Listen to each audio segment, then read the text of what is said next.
Okay, it's 2 o'clock, so time to get going.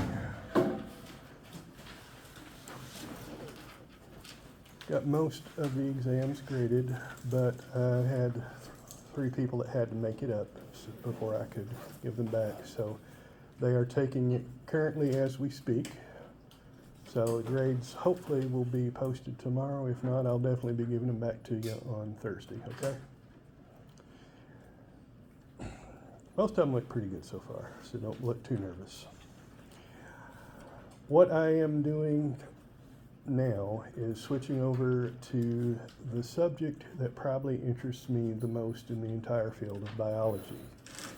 I tell you that in warning because it is very, very easy for me to go down these rabbit trails and get lost, so don't let me. If I get too excited, just chalk it up to the fact that I'm a nerd. But seriously, I want you to make sure that you understand this because it is, in my opinion, probably the most important area of biology. And what we're going to start with is genetics.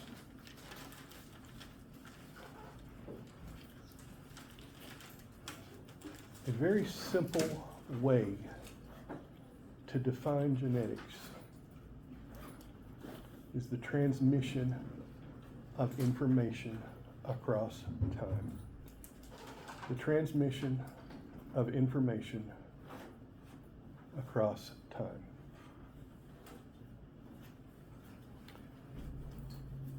Almost always that means from parent to offspring.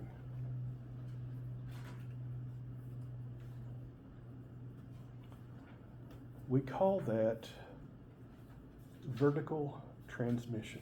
Vertical transmission.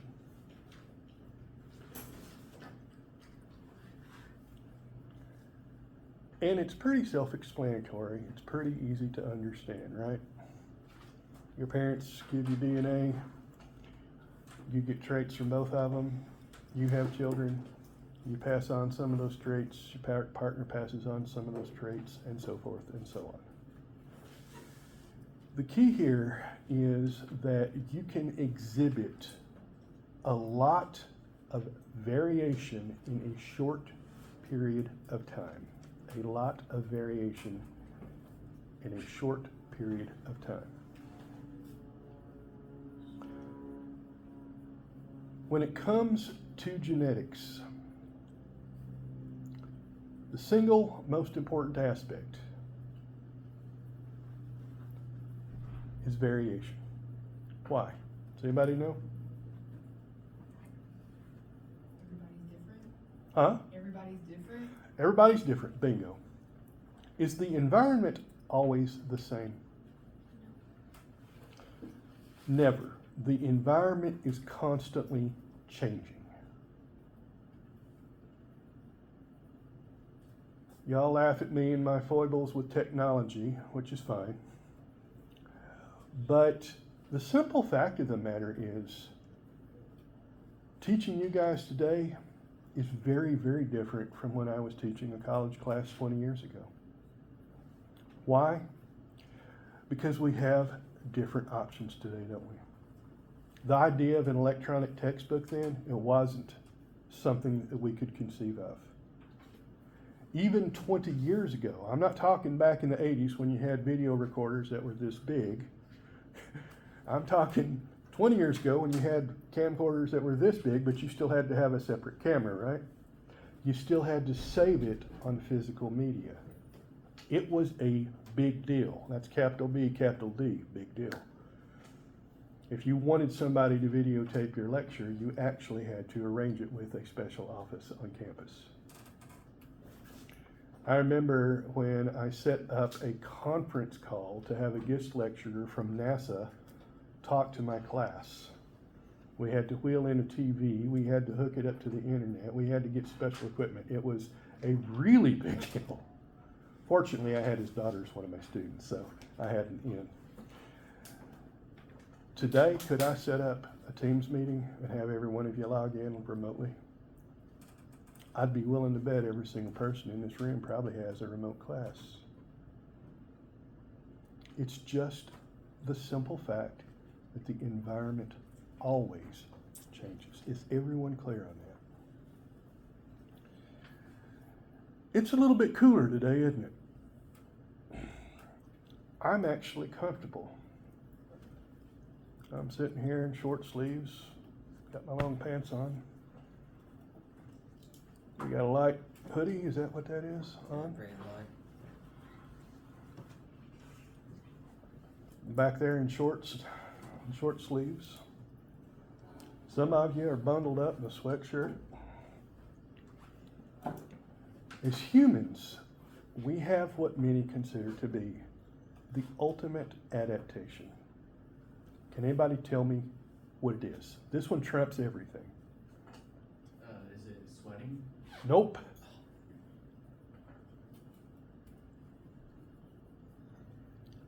Intelligence. You combine that with tool usage, and the simple fact of the matter, humans are the only organisms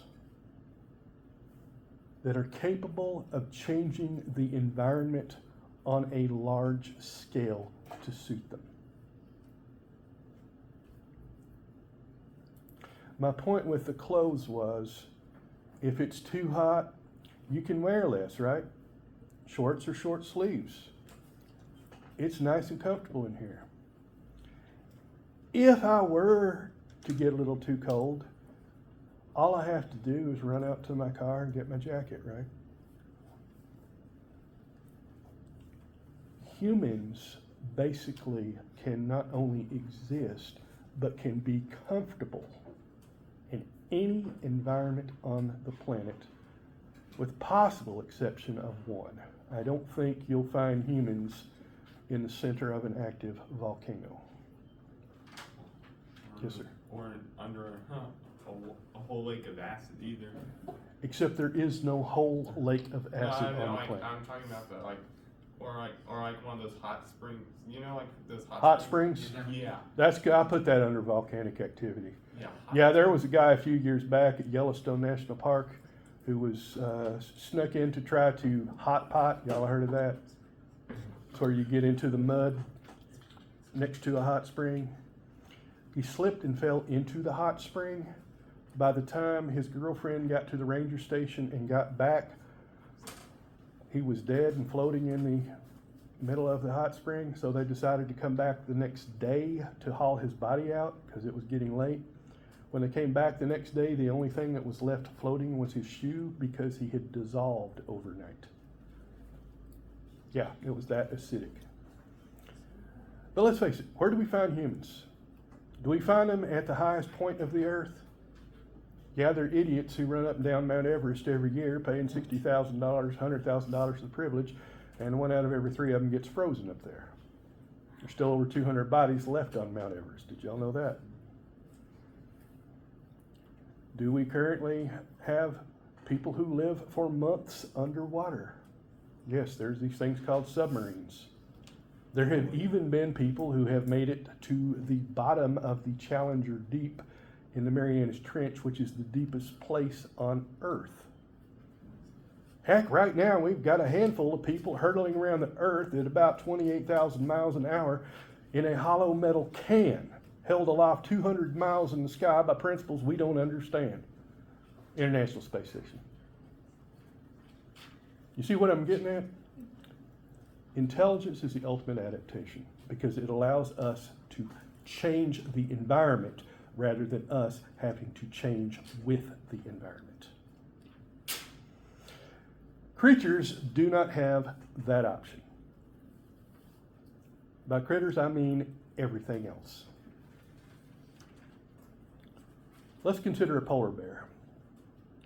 If you interact with a polar bear in its native environment, how is it going to see you? How will it view you? Right. Food. Food. That's all you are to a polar bear. Food. And it will not kill you outright. It will eat you while you're alive because that's more efficient. And they can even hunt you underwater too. Like they can swim too. They swim. Let's consider their environment, the Arctic. Anybody here ever seen one? They're not pure white. They're an off, dirty, yellowish white. perfect for blending in to the snow and the ice, right? Are they fast? There's pretty much nothing faster on land or in water. I have seen one that was standing on its back legs, and it would be taller than the ceiling. Heck, even if you kill them, if you accidentally eat the liver, it has so much vitamin A, it will kill you for eating it. Payback. Yeah, pretty bad news. But I could take out that polar bear, one-on-one, man to bear. How would I do this? Well, first I would go to the camping store and I would get myself some electrically heated long johns. I would get myself multiple battery packs. I would get myself a solar recharger and a kinetic recharger. I would get myself a parka. I would get myself some survival rations. I would get myself a nice heated inflatable tent. You get an idea here? And then I'd stop and get myself an AK-47. And even as bad a shot as I am with my bad eyeballs, if I've got an AK, he's going down. I'd probably choose a sniper, but Well, that way we're safer. you can actually see people. See, if I take off my glasses, I'm not even sure of the gender of some people. Same here. Yeah, I'm just saying for that Okay. extreme long distance. But you get the idea. Yeah. That polar bear is pretty well adapted well to its environment, isn't it? Now, let's put me and Roly Poly the bear in the zoo down in Phoenix, Arizona in August. You think the polar bear is ideally suited for that environment? That thick fur coat is now a hindrance rather than a help, isn't it?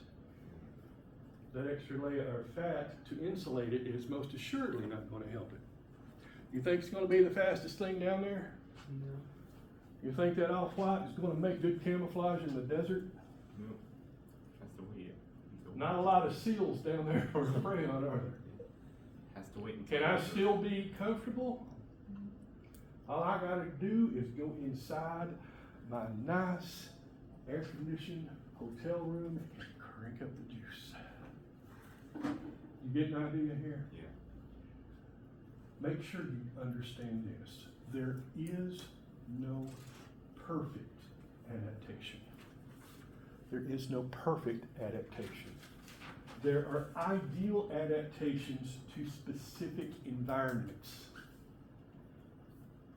However, the environment will change. Not it might change, it will change at some point in time.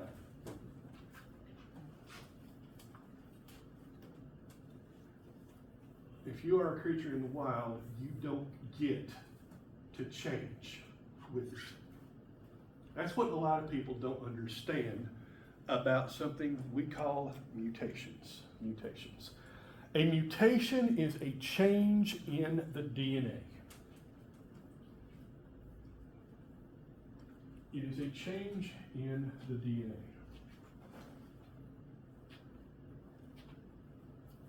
Are most mutations going to be good? Are they going to be bad? Or are they going to be neutral? What do you think, Madison? Well, it's a trick question. Most of the ones we see actually are neutral. Why? Because they don't have any effect. So they can hang around. But ironically, almost every mutation is bad.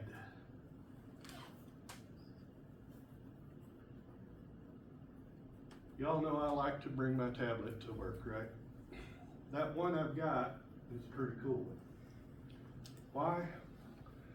Because I special ordered it directly from Samsung in Korea, South Korea. Why did I do that? Because it's actually got its own phone number and a SIM chip in it.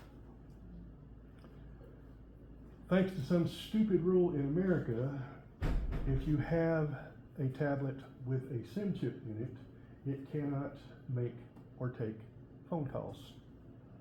And I'm not a fan of artily enhanced crippled equipment, so I ordered the foreign version, which can make and take phone calls. Yes, this is a big phone. Pretty cool, right?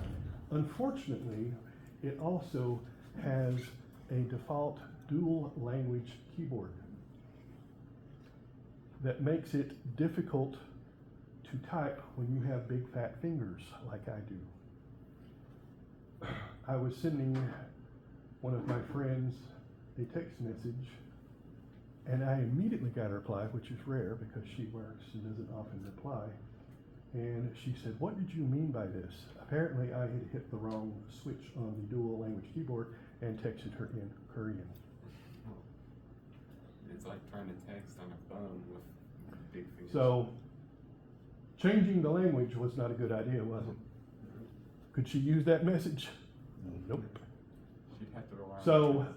what I had to do was retype it. Let's say that was in DNA and I change it. You don't get a do-over with DNA, do you? Who can guess what the outcome is of almost every mutation? Somebody try it. You guys are unusually quiet today. This is not normal. Defects. Huh? Defects, like deformities. It's even worse than that generally. Generally, you won't even get a defect. Generally, it's death. Almost all mutations are fatal.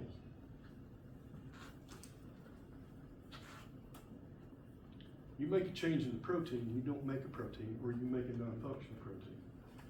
You make a non-functional protein, chances are you're killing it. Changing the DNA is a very, very bad thing, almost always.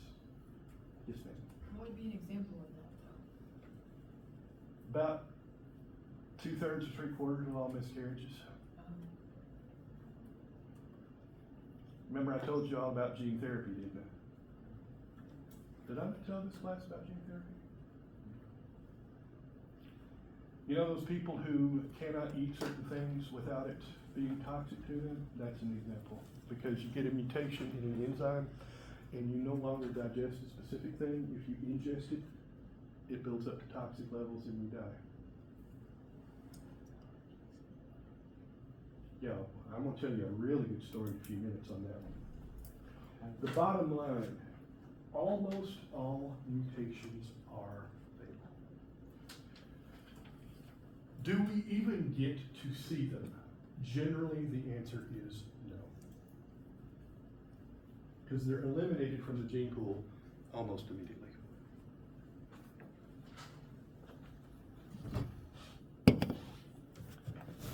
What is a neutral mutation?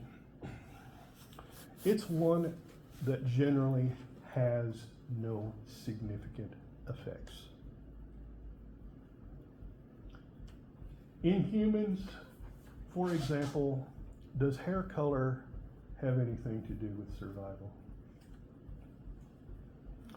So if you happen to have a non-functional MC1R allele, which stands for melanocorreceptor number 1,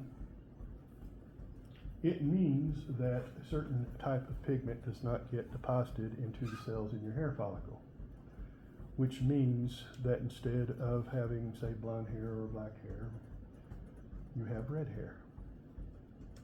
Does that affect survival? Not at all. That's a neutral mutation. It does not affect survival.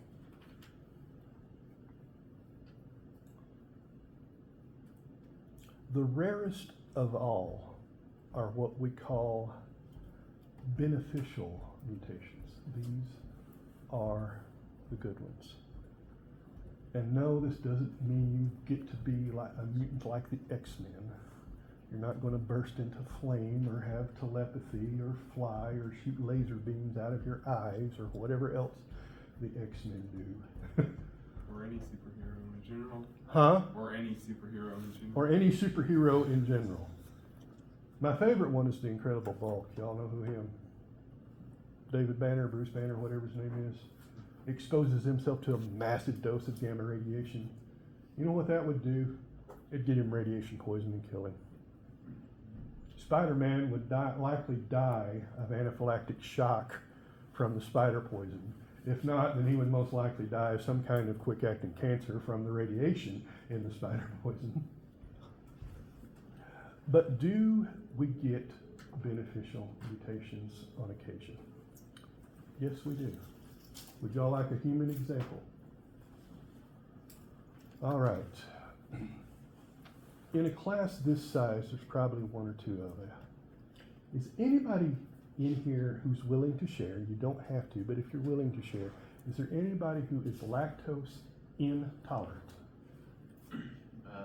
My sister and my stepfather are both lactose intolerant. Okay, and Alex said, anybody else? Well, congratulations, Alex, you're the only normal one. Think about this. Is it an advantage for most mammals to be able to drink milk as an adult? Because the mother has to make the milk, doesn't she? Do you think that is an energy-intensive biological process? You better believe it. It's to the mother's advantage to get that offspring weaned as soon as possible and make them responsible for filling their own belly, right? Hmm. Or so my mom tells me when I ask her to cook for me. Quit laughing at me. You're supposed to be taking a test. I'm done now. You're done now, okay. I should have known because you were laughing. Does anybody see why that would be a disadvantage? And the reason there is a sugar called lactose that is the main caloric input in milk. There's an enzyme called lactase, L-A-C-T-A-S-E. Lactase normally gets shut off once the child or the offspring is weaned. And that is true of just about every mammal species except for one. Does anybody want to guess the exception? Humans. Why is that? Because about 6,000 to 8,000 years ago, somewhere in the Middle East, a particular individual got mutated.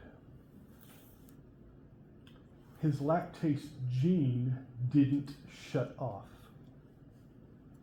He continued to make lactase as an adult. Right about 6,000 or 8,000 years ago was when we were developing this thing called agriculture. Planting crops, right? Is that the only thing you find on a farm? You also find tasty animals like pigs. And beef, cows. What else do cows produce? Milk. Suddenly, rather than being dependent upon a human mother's milk, this particular individual had an alternative food source from his camels, goats, sheep, whatever. Is that an advantage? You better believe it. Because you got a whole brand new set of calories just waiting for you that nobody else gets to eat. And as technology improves, we learn wonderful secrets on how to combine them with other things to get things like cheese and ice cream. And basically, the vast majority of people today are not the normal, which is lactose intolerant, but we're all mutants. X-Men unite! Our special superpower, we can eat ice cream. But that's an example of a beneficial mutation. And you see how rare it is? It had to occur in the right place at the right time, didn't it? So I want you to understand, changing the DNA is generally not good. Conrad, did you have a question? If it's an I need comment, we get enough of those. We don't need more. Okay.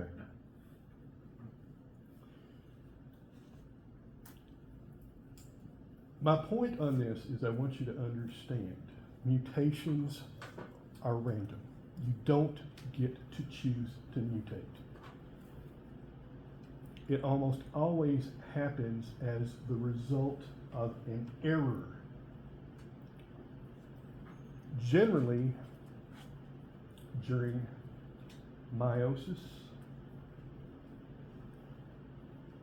remember we talked about things separating in meiosis? They had to separate the proper. Oh yeah. Well, if they don't, you get a mismatch, don't you? You get a missing number, you get an extra chromosome, and that's generally a very bad thing. Because chromosome doesn't just contain a gene, it contains hundreds, if not thousands of genes. If you mutate all of those, you are really hosed. What else causes mutation? Physical damage to the DNA. Physical damage. Radiation. Bruce Banner strapped himself into that device and bombarded himself with high energy ionizing radiation. He wouldn't turn into the bulk. He would have fried every piece of DNA in every cell in his body. His cells would begin to die, and he would die a lingering, painful death along with them. Anybody here ever got sunburned? Did you get bad enough to peel? Yeah. Oh, and I got the stinging pain in both my arms. Yes. You mutated yourselves. Did you realize that? You got so much ultraviolet radiation that those cells died. But we have a repair mechanism to repair it. But it's very, very efficient, pretty amazing. To the restroom. So everybody see where I'm coming from? Can I go to the Mutations restroom? are not a good thing. Can I go to the restroom? Sure. You don't need to. Any questions? So like, would a peanut allergy be a bad mutation? Perhaps. A peanut allergy, the human immune system is amazing, isn't it? I told you that we get infected successfully with a cold virus on an average once a month, and you beat it off without symptoms. That's pretty good. The human immune system is also fairly hyper-aggressive. I told you all about my ex-wife and all of her conditions, didn't I? Lupus, lymphocytic colitis, Sjogren's syndrome, Raynaud's syndrome,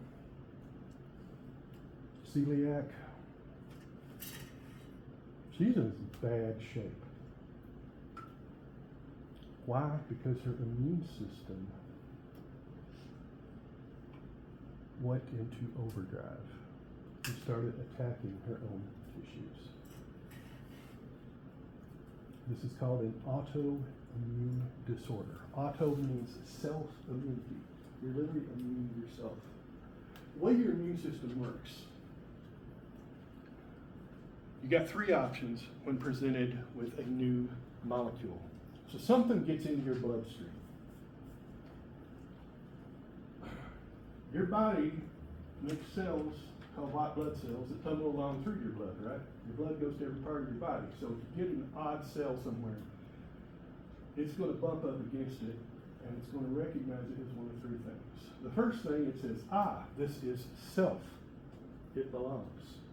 You recognize yourself. The second thing is, it doesn't recognize it at all, basically because whatever the new molecule is stealth mode. Those are sometimes called hypoallergenic or non-allergenic substances. It's one of the reasons, like in they do joint replacements, they can use titanium because it essentially is stealth. The immune system doesn't even recognize it. The third, it registers as non-self. And non-self gets eliminated. If it's bacterium, that's a good thing, isn't it? If it's a virus, it's a good thing. I told you all about those bloodsuckers of the Red Cross and what they do to me every 56 days, right? I'm type O negative, the universal donor. Everybody could use my blood, and they want to take as much out of it as possible. To the point I think they have acquired gallons. Yeah, it's crazy. Why do they want that? Because the blood cells in my blood do not have any of the proteins sticking out. They don't have the type A proteins, they don't have the type B. They are basically stealth. Can you get my blood? Do you know what your blood type is? Does anybody know what their blood type is? What's yours, Elijah? A positive. A positive. Can I get a transfusion from Elijah? Because his blood cells have those A proteins sticking out, don't they?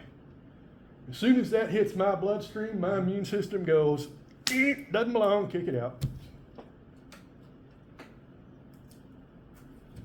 Can I give Elijah my blood? His immune system has no problem because mine is stealth mode. What happens when you get too much of something foreign?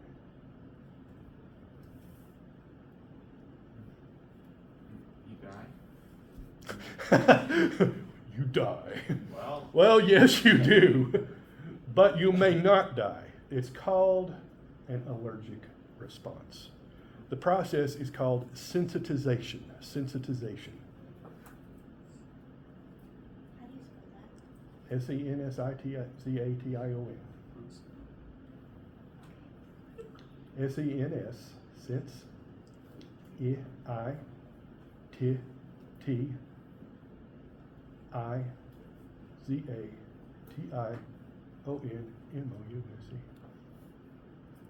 Y'all too old to remember the Mickey Mouse Club.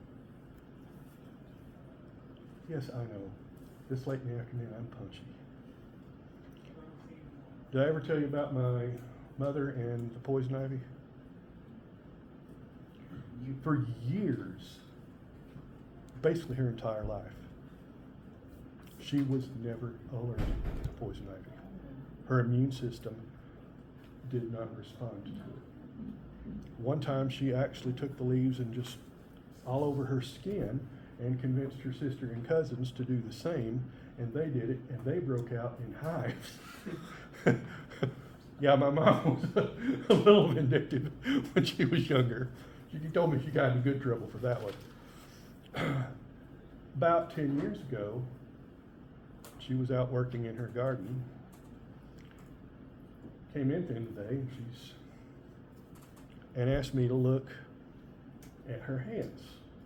I don't know why everybody assumes that a PhD in plant genetics equals MD in human medicine, but hey, I get asked all the medical questions, and I get to go to all the doctor's appointments, everybody in the family. So Mom asked me, well, what is this? And I look at it, and I said, you're out in the garden, yeah? I said, you know what poison ivy looks like? She says, of course, but I'm not allergic to it. And I said, congratulations, you are now. Because finally, her immune system got sensitized to it. She now is just like the rest of us mere mortals. Can you get a massive outbreak from the urushiol, which is the chemical in the oil in poison ivy leaves? Yes, you can. So what most likely happened, for whatever reason, when this particular individual ingested peanut products at some point, their immune system didn't just respond, it got sensitized and it hyper-responded, it over-responded. Who has more autoimmune disorders, men or women? Women. Any idea why? Women typically have a stronger immune system. That's why men get sick all the time and whine about it, because we want to be babied.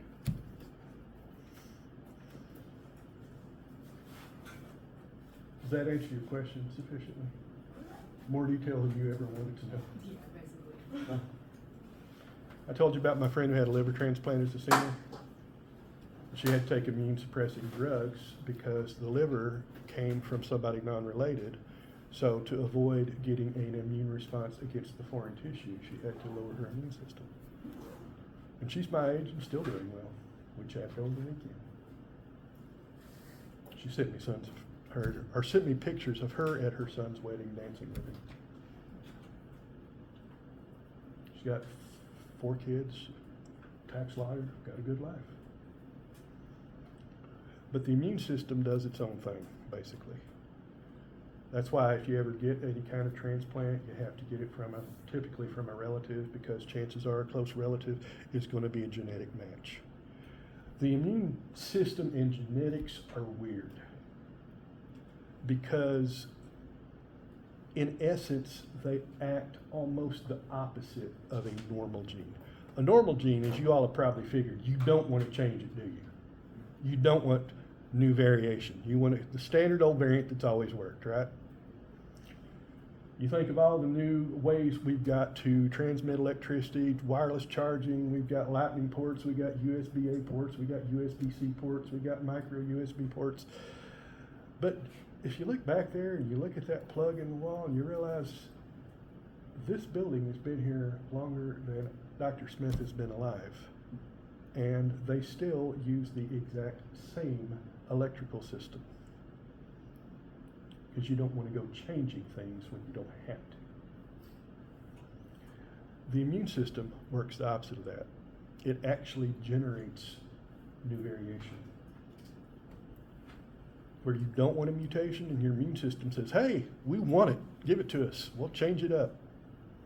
And that's why even if you do need some kind of transplant and you have 5 siblings and 2 parents and they're all alive, and a dozen cousins, you may not be a match for any of them. But if you get into a new scenario where you encounter a disease that has never, ever been encountered before in the human experience, coronavirus, then you don't know how you're going to react, do you?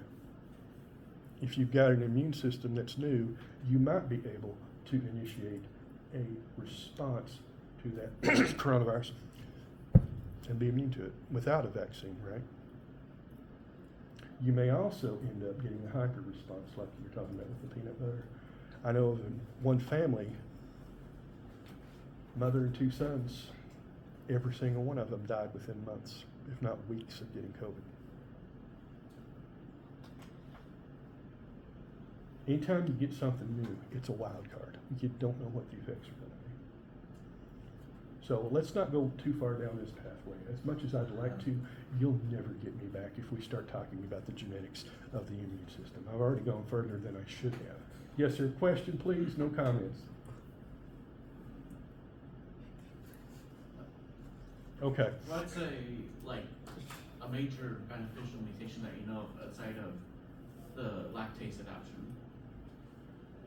Sickle cell anemia.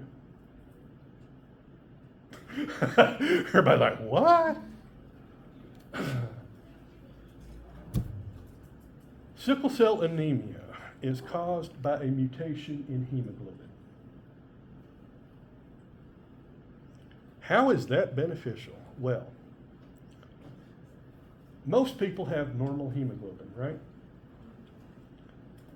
That means you have no difficulties transporting oxygen in your blood. However, it also means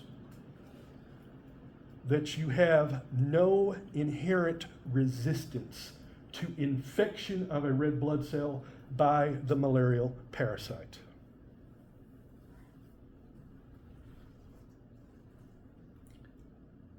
If you have one copy of the mutant hemoglobin allele,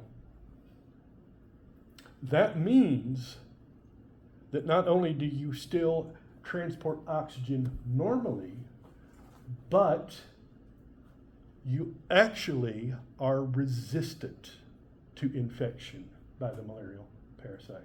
Is that a benefit? If you live in an area where malaria is common, you better believe it's a benefit. However, if both copies are the sickle cell allele, then you are susceptible to sickle cell anemia. Normally, a red blood cell is shaped like a donut.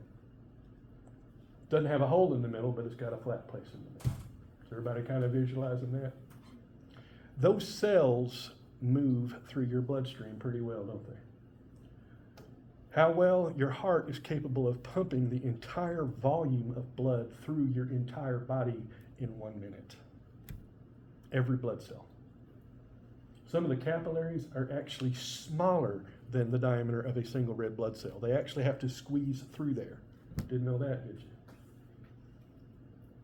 Sickle cell anemia means those cells do not develop into that nice donut shape. They develop into a half-moon crescent shape, shaped like a sickle. Those can clump up. If it clumps up in a large blood vessel, you get no blood flow downstream from it, do you? That is called an infarction. That tissue downstream from it will die. So there's your answer, Conrad. That's both a beneficial and non-beneficial mutation. If you compare the rates of the sickle cell allele, let's say with the African American population in the United States, okay? So people who descended from people who've been here for a couple hundred years. If you look at the frequency of the sickle cell allele, it is much lower than if you compare it to populations native to Africa. Why is that? Malaria. Do they have malaria in Africa? Do we have malaria in the United States? Not since we sprayed DDT. Killed off all them mosquitoes. Killed off a bunch of salamanders, nearly killed off the bald eagle, and a whole lot of other things, because DDT is a very effective killer. But yeah, that's basically why. If you have the allele and you're here, it confers no advantage, does it? Does it confer a disadvantage? Because you are likely to have a higher chance of sickle cell anemia, right?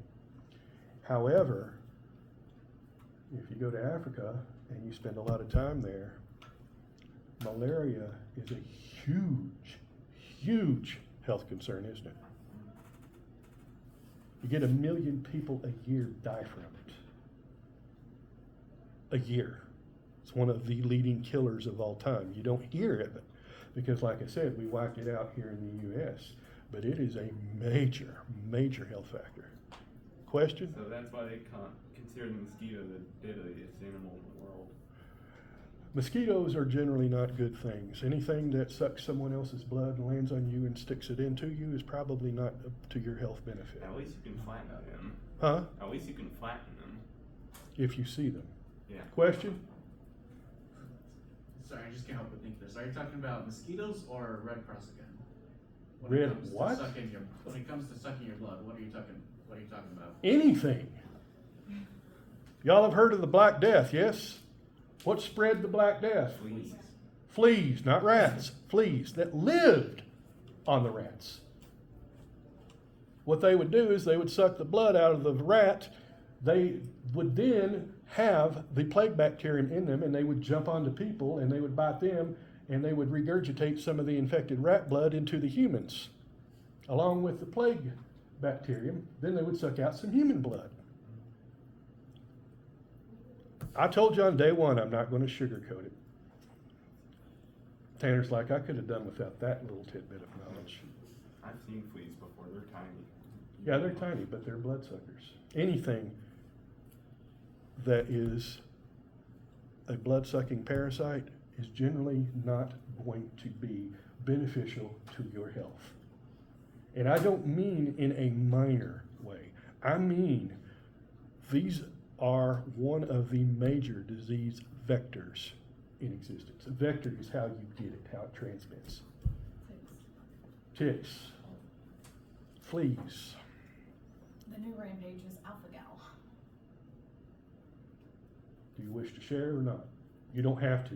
It absolutely is horrible. You can't eat any type of meat. Anything that is mammal, you cannot eat. does And if that you- work? Like, how do you, like, you get that from a tick bite? Yeah. How does that work? So I was diagnosed back in March. They were actually about to take my gallbladder out. And recently when I missed class, it was because I didn't know that they put beef fat in Alfredo sauce. And I ended up having a reaction to the Alfredo sauce. Literally started going into anaphylactic shock. And Friday I ended up having to go to the doctor and getting steroid shots because my immune system was like going downhill.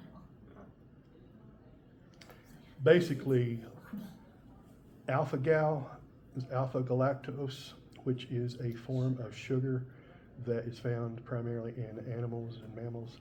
And as a result of being bitten by a lone star tick that carries this particular bug, the immune response to that now also initiates an immune response to the alpha-gal sugar. So if you consume that, you get a response. And since it is found in most animals, that means red meat. And that's what they listed as red meat, but it's literally everything. Mhm. Like it's, I told you about my wife and the celiac, right? I basically went gluten-free for about 2 years. Not because I had any issue with gluten, but simply so we didn't even have it in the house. Because she would get a response that could be so severe it could kill her. And I loved her enough that I was willing to give up bread, essentially. She used to joke all the time about how I would cheat on her. When I cheated on my wife, you want to know what I did? I went to Wendy's and I ordered a bacon eater. Oh yeah. She told me to, because if I ate while I was out and about, I never caused her problems. And she always did. It was her way of trying to say, I appreciate the sacrifice you made for me. But you have to take it very, very seriously. And I appreciate you sharing that. Oh, no Thank problem. you. I don't want anybody to feel like I'm pressuring you to share. I work in the medical field, like it's Yeah. not, it happens all the time. I get asked questions all the time. I don't want anybody to ever feel like you have to share something. It's like when I appreciate you speaking up saying you're lactose intolerant. Nobody ever feels like you have to. I try to share as much with you about me as I can because I control my own medical decisions, so I don't mind who knows. Who cares? It's a good thing I'm not a cat.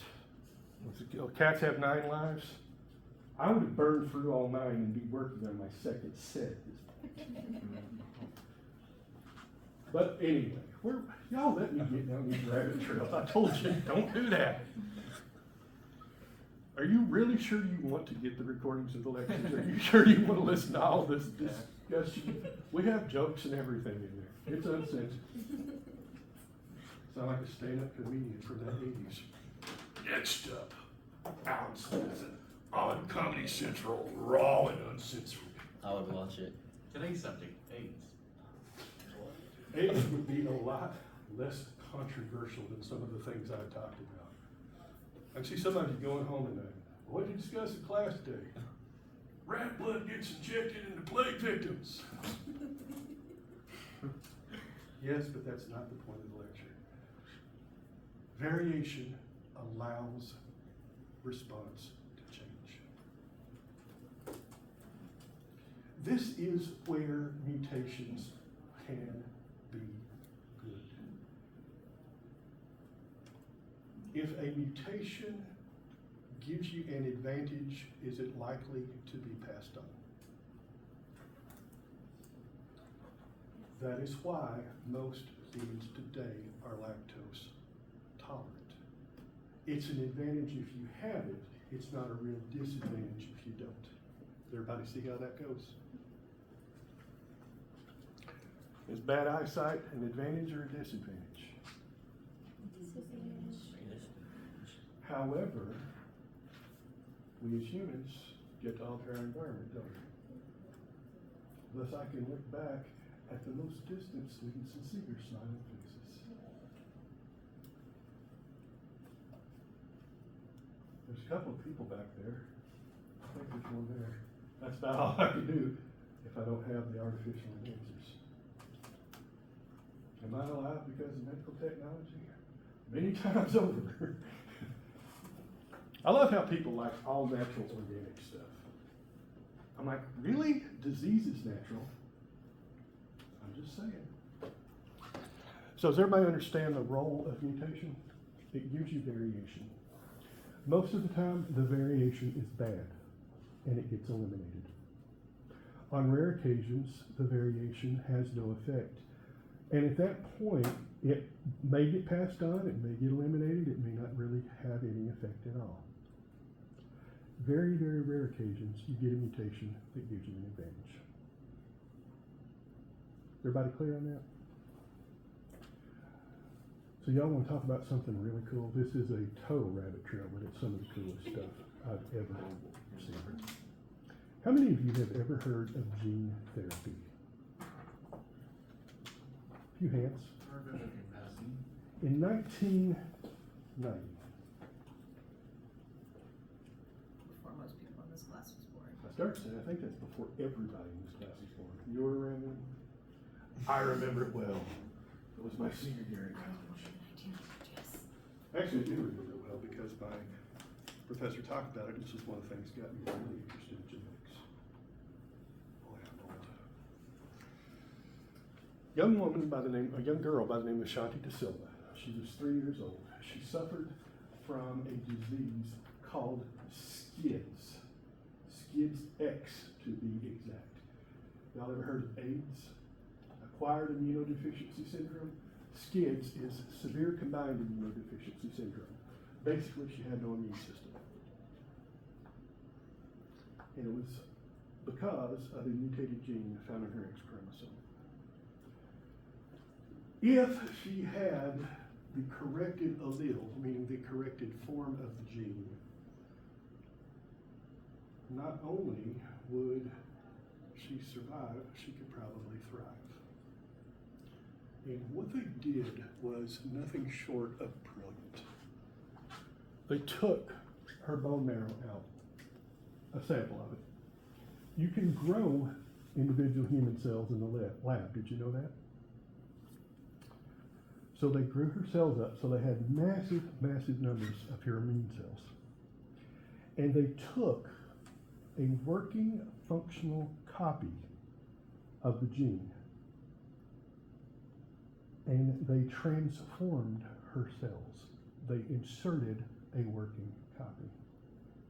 Now, I've done this before. It is incredibly difficult, especially with 1990s technology. You not only have to get the gene in, you have to get it into the correct location. You not only have to get it to the correct location, you have to get it into the correct orientation. Anybody who's ever put something on upside down or backwards, you know what I mean. You got to get it in the correct orientation or it doesn't work. Then you had to make sure that it's actually making a protein. Literally odds of 1 in a million, right? If you're working with several billion cells, I like those odds, don't you? So they screened all of these genetically altered cells and they found one that worked. It had the gene in the right place, in the right orientation, and it made the protein. But it's only one cell. You're not going to get an immune system from that, are you? Remember what I said, we can grow millions of cells outside the body? You can make identical copies of a cell through mitosis, can't you? So they cloned the individual cell until they had millions and millions of clones of the genetically altered cell. Isn't this awesome? Remember what I told you about how to cure leukemia? Bone marrow transplant, reboot the immune system. Didn't have to get a donor because she just donated to herself, didn't she? They took the DNA, they took the cell out, made the DNA correction outside the body, grew up millions of copies, and then put it back into her. Guess what happened? She got an immune system. Last time I checked, she's still alive today and in a normal, happy, functional life. How's that for awesome? Fast forward 9 years. Young man hits his 18th birthday. His name is Jesse Gelsinger. He lives in Tucson, Arizona. Mr. Gelsinger suffers from a mutation in a liver cell. He does not make a specific enzyme. And you think you got a limited diet? This guy could only eat like 3 foods. Imagine if the only 3 foods you get to eat for the rest of your life are peanut butter, applesauce, and saltine crackers. Every meal, every day, 365 per year. Now it's controllable with diet, assuming that you can handle that diet. We'll give you as much applesauce as you want. We'll make it thicker, we'll make it thinner, but it's going to be applesauce. We'll give you the chunky peanut butter, we'll give you the smooth peanut butter, we'll give you the creamy peanut butter, but it's peanut butter. We'll give you heavily salted saltines. We'll give you lightly salted saltines.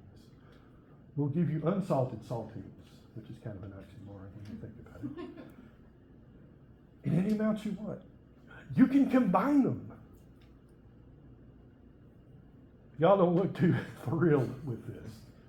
I'm dead serious. That's about what his life was like. He went off the wagon one time, being a rebellious teenager. Ended up in the hospital for several days, if not weeks. Went back on the restricted diet, got out of the hospital. Now, how are you going to feel if somebody comes along and tells you, I can cure you? Hopefully. Bacon eaters for breakfast, lunch, and dinner. With pizzas on the side. So much chocolate you can swim in it. Ice cream. Sounds good, doesn't it? Well, there's a problem here. Where are the cells located? In the liver, right? Now with Ashanti da Silva, they just took some bone marrow out. They didn't take all our bone marrow, did they?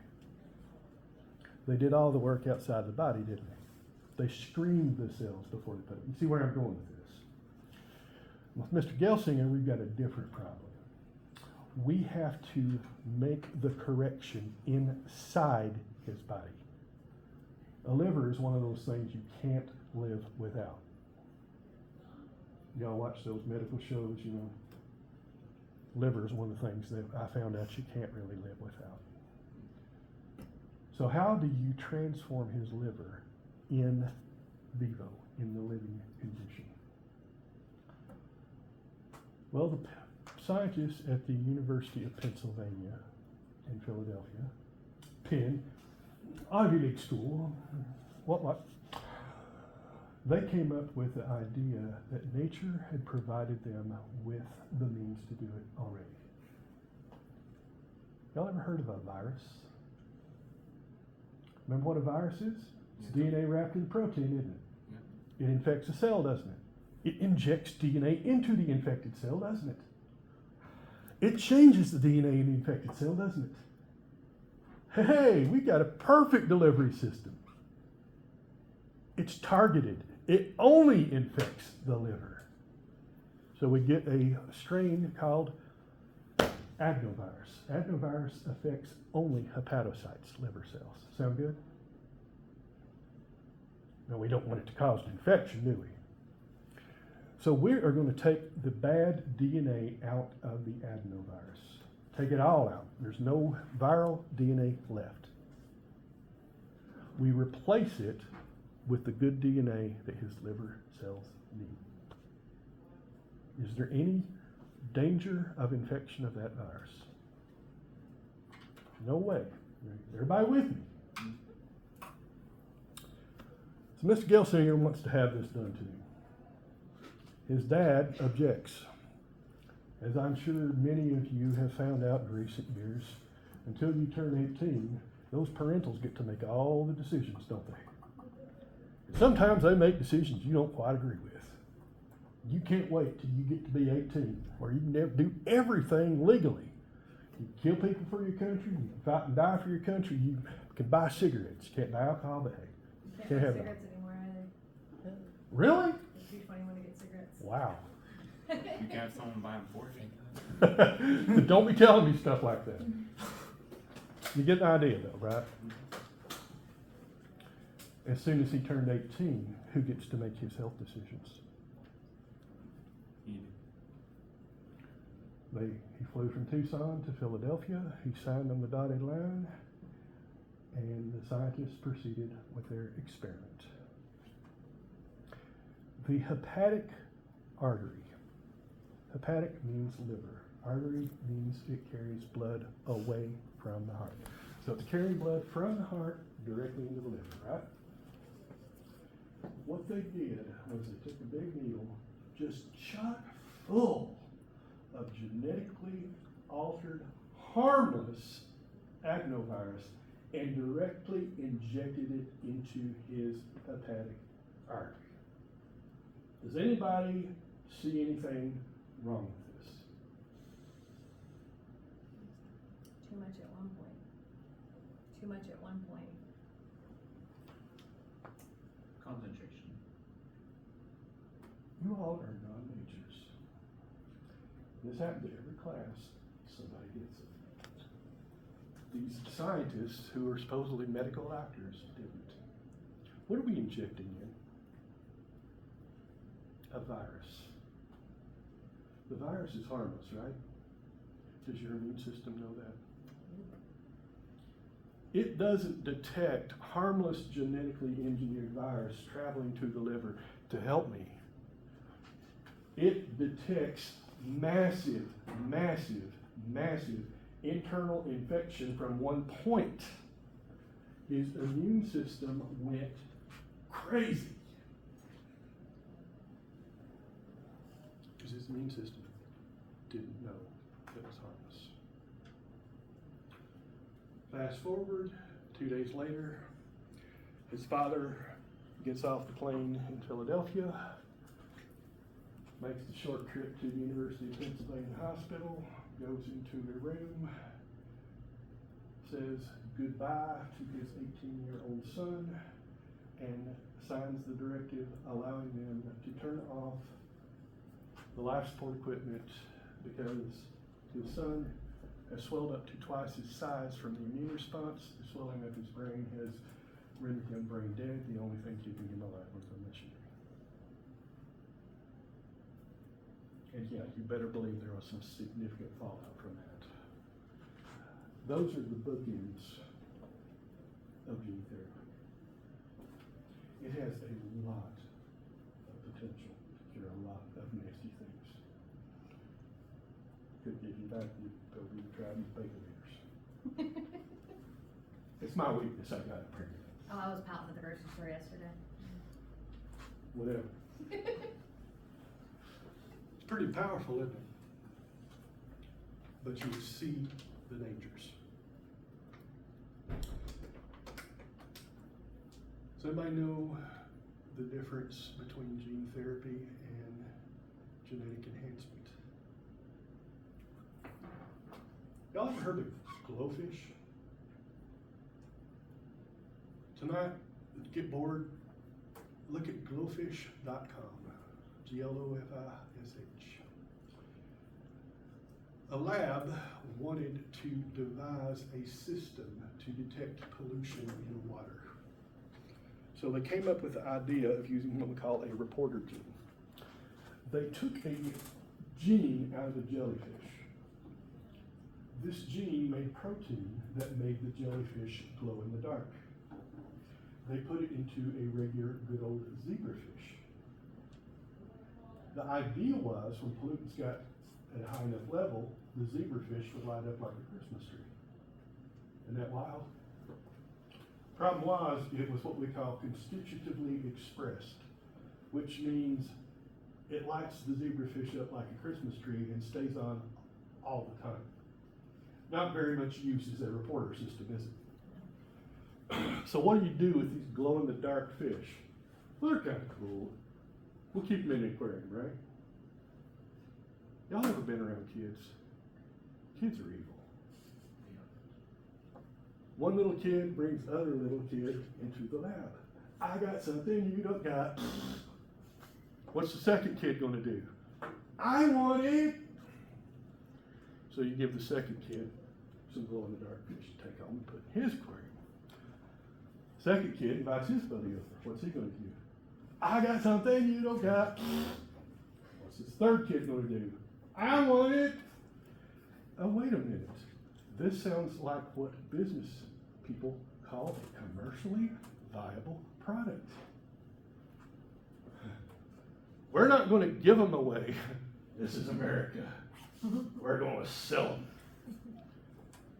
And they basically fund their research by selling glowfish. Well, glow-in-the-dark green is only one of many colors of glow-in-the-dark. We now have glow-in-the-dark blue, glow-in-the-dark red, and my favorite, glow-in-the-dark UT orange. And they sell them like $2 a pop. Not a bad way to make a buck, right? Now, most of you have no problem with glow-in-the-dark fish, am I right? Why stop there? I'm serious. I've made no bones about the fact that I'm a fan of the Tennessee Volunteers, right? I almost wore that ice searing orange today. But I wore it yesterday and I thought, nah, I better not wear it on the main campus. I might get thrashed. Do y'all know what the mascot of the University of Tennessee is? Their animal mascot? The dog. Smokey the Blue-ticked Coonhound. I think we should make Smokey a real UT mascot. How would y'all feel about a glow-in-the-dark UT orange hound dog? Taylor's like, yeah. How about, you're a fan of Kentucky, I bet, am I right? Yeah. Let's get a glow-in-the-dark royal blue wildcat. And my favorite, y'all know what the University of Florida mascot is, don't you? Let's get a glow-in-the-dark striped orange and blue gator. How many of y'all are okay with that? Tanner's like, yeah, I can go with it. Kiara's like, yeah. But it's still animals, right? Well, how big a fan am I of you two? A big fan. I'm gonna be one of those people who name my firstborn son after myself. I'll be Rodney Allen Smith Sr., he will be Rodney Allen Smith Jr., because he's just a lesser version of me. And since I'm a UT fan, and I am the adult, and I get to make all his medical decisions, and I know how to genetically alter people, my son ain't going to have brown hair. You guessed it. Glow in the dark hair. How many of you are okay with that? Everybody does it anymore. But it's reversible. A few of you are looking squirmy. You see where I'm going with Your this? hair can only go like 2 steps. I'm serious. That's the potential. How many of you would like to be taller? Stronger? Faster? Well, I'm the parent and I get to decide, don't I? I want my son to play football. I'm starting to see this. For Timothy. You're starting to see this, yes. Anybody here ever seen a movie called Gattaca? Gattaca. You're the only person. It's outstanding. It's a good movie, yeah. It's basically about this. Where do you draw the line? The plot line of Gattaca, the elder son is born the old-fashioned way.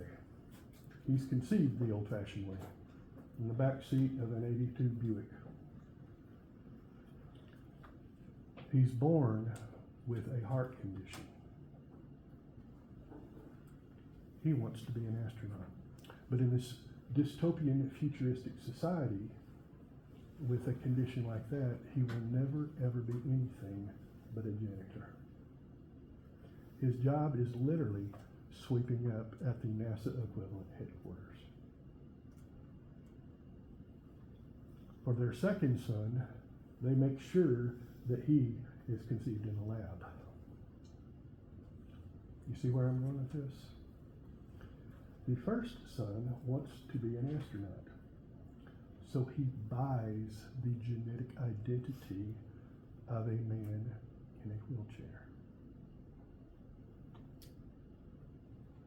The man in the wheelchair was conceived and engineered to be a championship swimmer.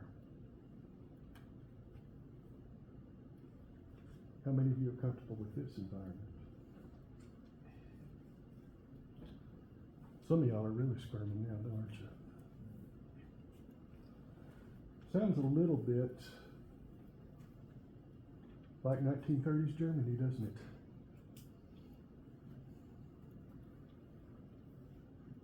I'm serious. If you take it to its logical conclusion, it's kind of scary. I bring this up because I want you to understand your genetics are the blueprint that determines your potential. Your genetics are your potential. What determines that potential?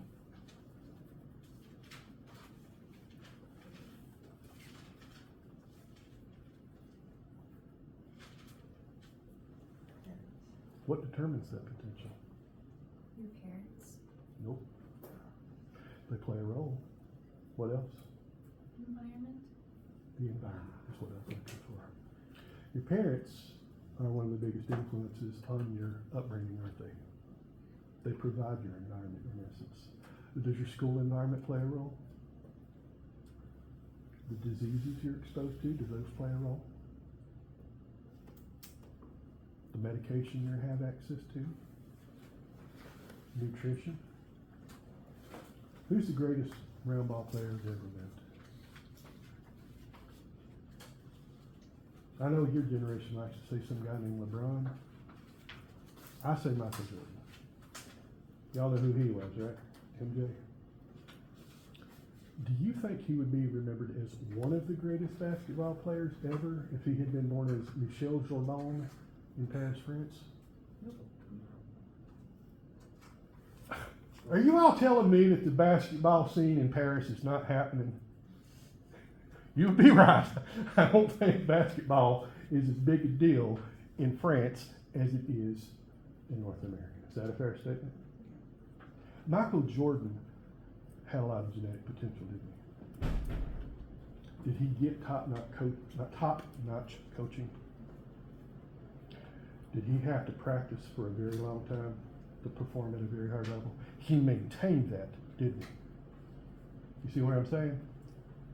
The environment plays as big a role as the genes. G plus E equals P. I want you to write that down. G stands for genotype. Genotype. Genotype. It literally means the type of DNA that you have, the genes. E stands for environment. P stands for phenotype. Phenotype. The phenotype is the observed characteristic, the observed trait. And it can be pretty much any trait. Hair color, eye color, behavior.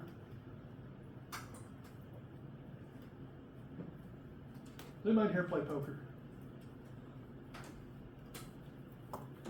Make your deal, Tanner.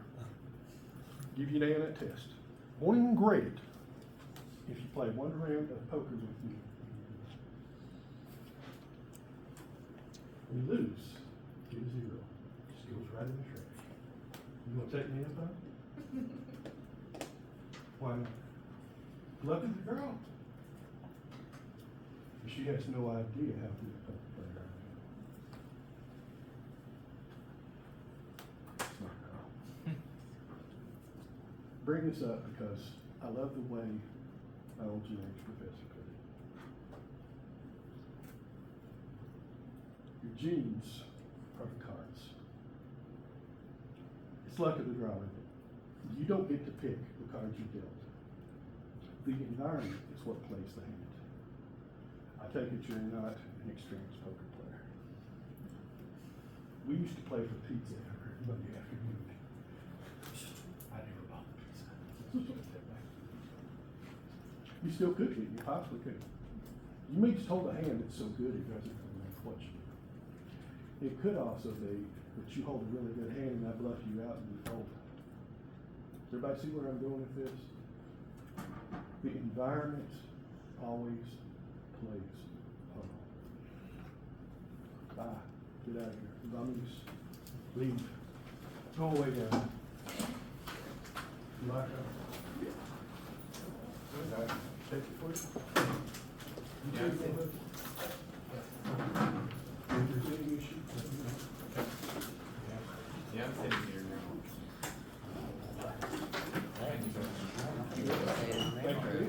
I'm sitting here now. I'm sitting here now. I might move the desk if That's fine.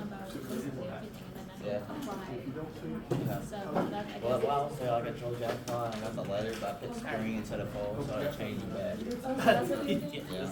And then I sent the transcript, the thing, whatever. Yeah, that's what I did. So that's what you gotta do, I guess. And then the house and all that stuff is That took a while. later good on. job. You work on it. Seriously, I want to make sure. I just got my pizza. He's gonna eat it. Cool. I appreciate you being here. Of course. Are you okay? Yeah, I can send him what I got, like right away. And I'll post it on YouTube.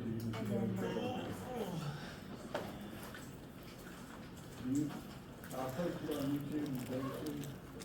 Are you going to share with me just in case? The notes? Yeah. Thank you. I appreciate you doing that for me. You haven't even said anything about wanting anything else. Because I haven't decided, I would definitely like more drinks. Yeah, I'm sure you can read my Yes, I notes, would. so. I'll put a little in. I'll go over them tomorrow and change some stuff, but then I'll send it to you. Next week. Okay, so. We could do them by Thursday. I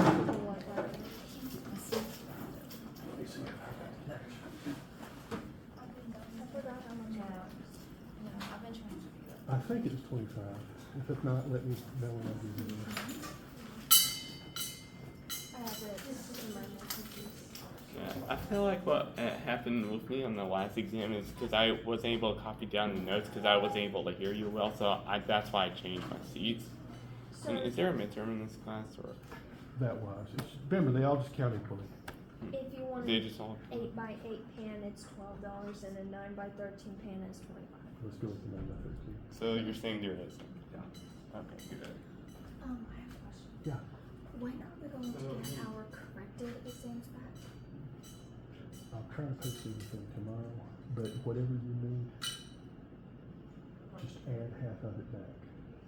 So let's say you made an 80, bump it to an 80. If you made it an 86, that would be 14 points off, that would bump it to a 93. What would 74 be?